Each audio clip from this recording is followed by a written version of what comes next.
একদিন ফেরাউন গোপনে দাঁড়ানো, আসিয়ার হাতের থেকে কি পড়ে গেল। ফেরাউন দেখতেছে আসিয়া বিসমিল্লাহ বইলে ওইটা হাতের মধ্যে নিল। ফেরাউন বলে, তুমি কার নাম নিলা? আসিয়া টের পেয়ে গেল, এতদিন তো জানতো না ফেরাউন, এখন যেহেতু জেনেই ফেললো, এখন আর গোপন রেখে লাভ নাই। আসিয়া ডাক দিয়ে কয়, আমার মালিক আমার রবের নাম আমার জবানে নিয়েছি।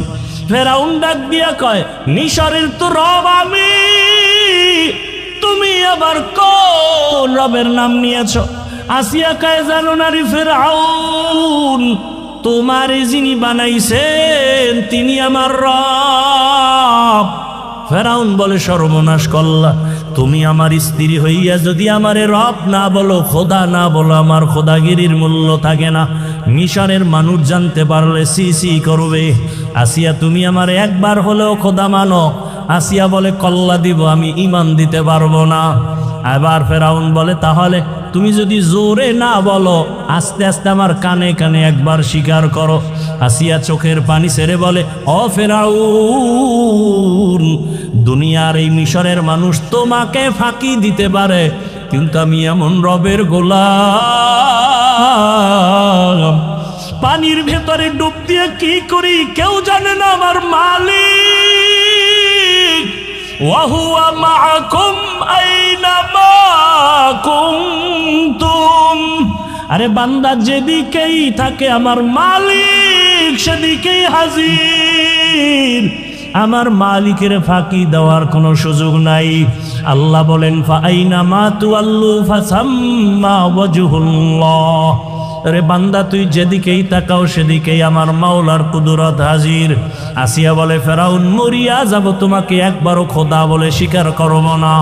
আসিয়া ডাক দিয়ে কয়, ফেরাউন ডাক দিয়ে কয়, আসিয়া রেডি হইয়া যাও, যদি আমাকে খোদা বলে স্বীকার না করো, তোমাকে আমি শুলিবিদ্ধ করে ফাঁসি দিয়া মেরে ফেলবো। আসিয়া বলে, মরতে রাজি, আমার মালিকের থেকে আমি জুদা হতে পারবো না রে ফেরাউন।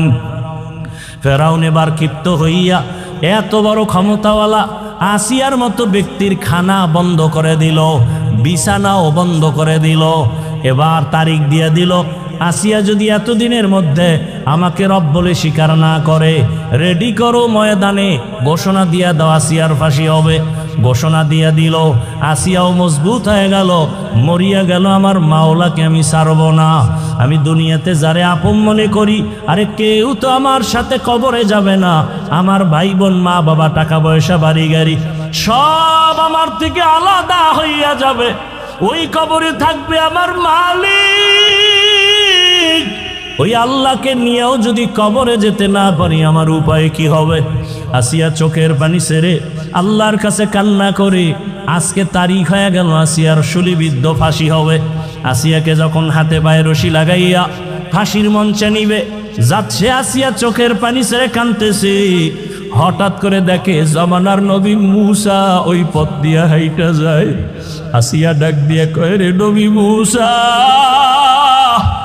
আপনি জানেন নি আমি আসিয়ার খবর কি? নবী মূসা বলে, জানি, আজ তোমাকে ফাঁসির মঞ্চে নেওয়া হচ্ছে।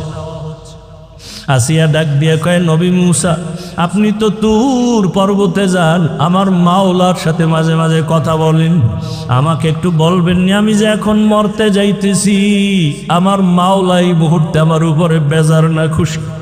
নবী মূসা ডাক দিয়ে কয়, রে আসিয়া, এই মুহূর্তে আমার মালিক তোমার উপরে অনেক অনেক খুশি।